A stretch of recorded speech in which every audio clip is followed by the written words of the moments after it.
Guess what? This is Law & Order SVU Season 3, Episode 2, Wrath. We open up and right away there's a body in a trunk. But it's not what you think. We pan back and two nerds with glasses and clipboards are making notes. Subject 22512N, hemolysis at the time of death. That's right, this is a body farm. And they're learning about the different factors that affect decay. The one dude's walking away and trips. Who put these bodies on the trail? Wait a second, those aren't their bodies. We jump ahead and there's a whole bunch of cops wandering around. Stabler's there and he's talking to the special agent in charge, Rod Franklin. How did the bodies get in here? Well, we got drag marks coming in from that way. Nobody works here at night. And of course, the security cameras don't work. There are 3 victims. Who are they? There's a Hispanic female, an older white dude, and a young black kid. And they've all got something in common. You want to know what it is? Olivia Benson. We jump back to the precinct and Olivia wants to know, hey, if they were all 3 my cases, why wasn't I called to the scene? Stabler gives her some BS answer. It doesn't matter. It's our case now. She's like, bitch, no, this is my case now. Okay. Benson puts on her boss pants and walks into that briefing. Let's get started. First victim is Peter Cordell. His daughter was raped and murdered by this douchebag named Victor Clausen.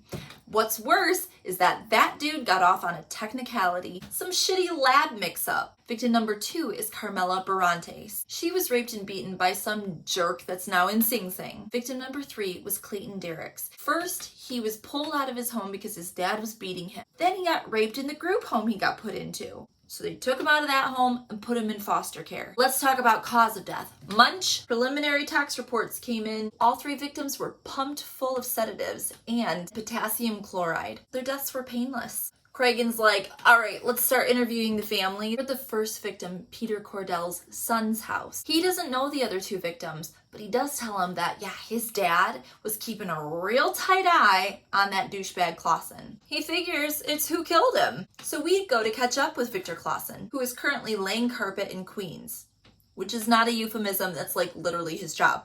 Hey, Victor, you want to account for your whereabouts? Because this murder is looking good for you. I don't have to tell you anything. The jury found me not guilty, they acquitted me, and that motherfucker was unhinged. I'm glad he's dead. Then this greaseball turns into a real douchebag and insults the woman that he raped and murdered. Tina had a real smart mouth too. Look what it got her. Oh, well, that sounds like a threat. Stabler, throw him against the car really hot. He finally gives up his alibi. So Stabler lets him go and he says, we're done. Stabler throws him back on the car and then goes, now we're done. Munch and Finn find out from Clayton Derrick's foster home.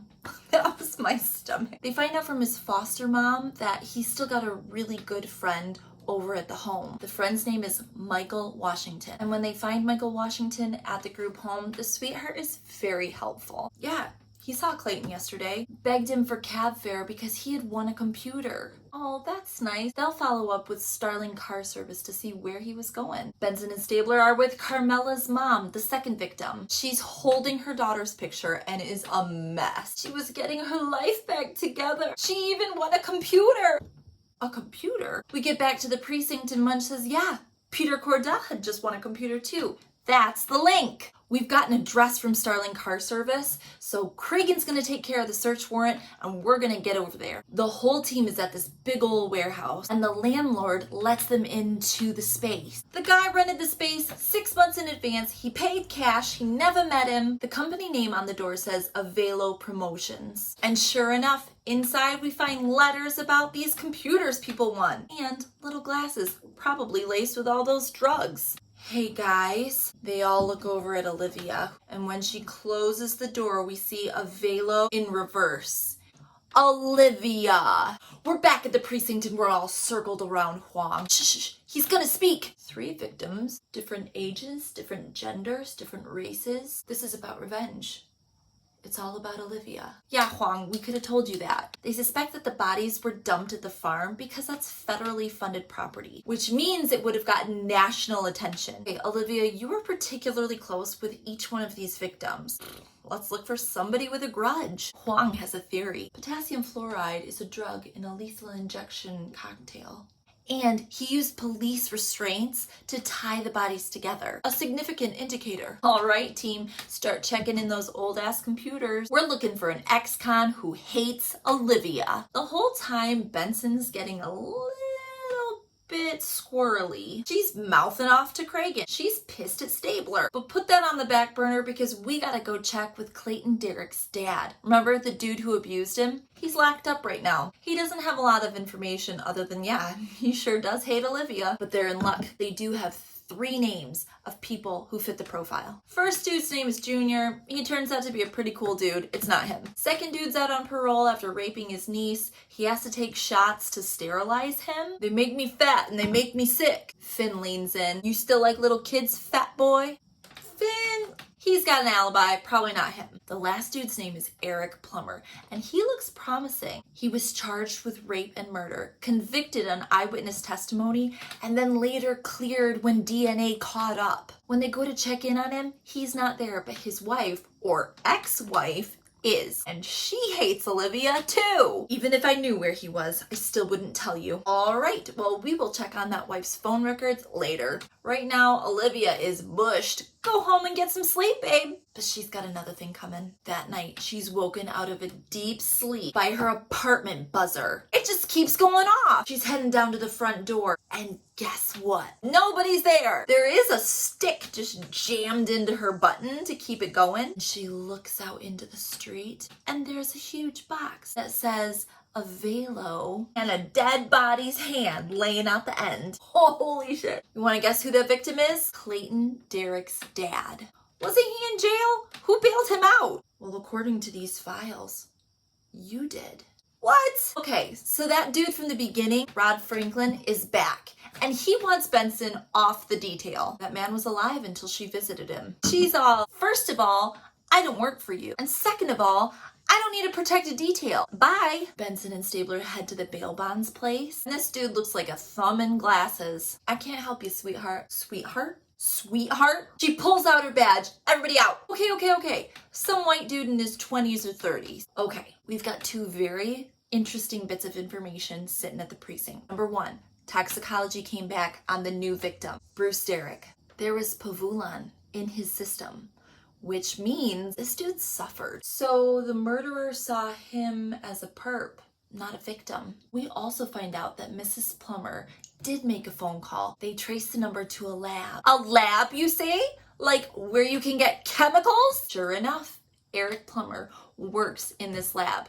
But he's got a new name. Huang is doing his thing, looking over these pictures of the victims. Olivia is wound so tight that she can barely listen to him. He posed these bodies comforting each other after a painless death. He sees himself as your victim too. Okay, so Eric Plummer comes in with his lawyer. And they suspect that the 7 years that he spent in prison wrongfully accused, they think he spent that time obsessing about Olivia. But they cannot come after him with a circumstantial case again because of his history. Cabot's like, we're going to have to put the syringe in his hands to even charge him. Olivia's at the bar with Munch and Finn having an existential crisis, right? And when she leaves, just a little tipsy, she hears footsteps behind her. Her instincts kick in. She wheels around. Whoa, I'm FBI. I'm your protective detail. Across the street, she catches a glimpse of Eric Plummer. What protective detail? I told FBI I didn't want a protective detail. Well, guess what? It wasn't the FBI. It was Detective Stabler who called it on her. Ding dong! Hey, Elliot, in a super cute robe. What the fuck? I don't care that you're out here in your pajamas. If you can't trust your partner, get a new one. We're back at the precinct, and now Olivia's yelling at Cabot because Cabot's doing her job. Nothing new here. Finally, when Cragen tries to call her on her shit, she's like, I'm going on vacation. Right now. Back on the case, we find out that Eric's old cellmate is about to go away for life. Maybe we can offer him 12 to 25 for information. It's worth a try. Cellmate is this huge dude. Now, what did Eric do to make you all heated and willing to grab your ankles? He says that Eric had a thing for some lady cop and wrote it all down in a bunch of letters to his wife. That's enough for a warrant. So when we search his apartment, we find those letters and we find chemicals under a floorboard. They go to pick up Eric Plummer and he's not at work. His boss is like, This is harassment. That's what I just told the other cop that just came in. Wait, what other cop? My partner? Olivia was supposed to be on vacation? Uh-oh. We jump over to see Olivia, who's not actually on vacation. Surprise! Walking up to Eric Plummer's apartment. As she knocks, a gun goes off. She's off to the side of the door, calling it in. Door opens, and there's a woman with a gun to her head. He says, you have to come in. He told me to tell you that they didn't suffer, but I'm going to. This is between you and me, Mr. Plummer. How does it feel to have your credibility shattered? It sucks. I was innocent. Yeah, you were, but then you killed a bunch of people, man. They needed their misery to end. Who's gonna help them? You? I'm sorry for what happened, but I can testify for you. There's not gonna be a trial. Don't think I won't shoot you. I'm counting on it. And then he says, there aren't any bullets in my gun. And he pushes the hostage down and turns to shoot her. She doesn't even have a choice. She has to shoot the dude. He flings back against the wall and then he bounces off the bed and onto the floor. Just then, all the other NYPD run in. They check his gun. Fucking empty. Stabler's like, hey, let me help you. You leave me alone. The last scene, Olivia is sitting in her dark apartment, one perfect tear rolling down her face, refusing to answer the phone or her door for Stabler. And that was Law & Order SVU. Oh my gosh. And that, oh my gosh, was Law & Order SVU Season 3, Episode 2. Jum jum.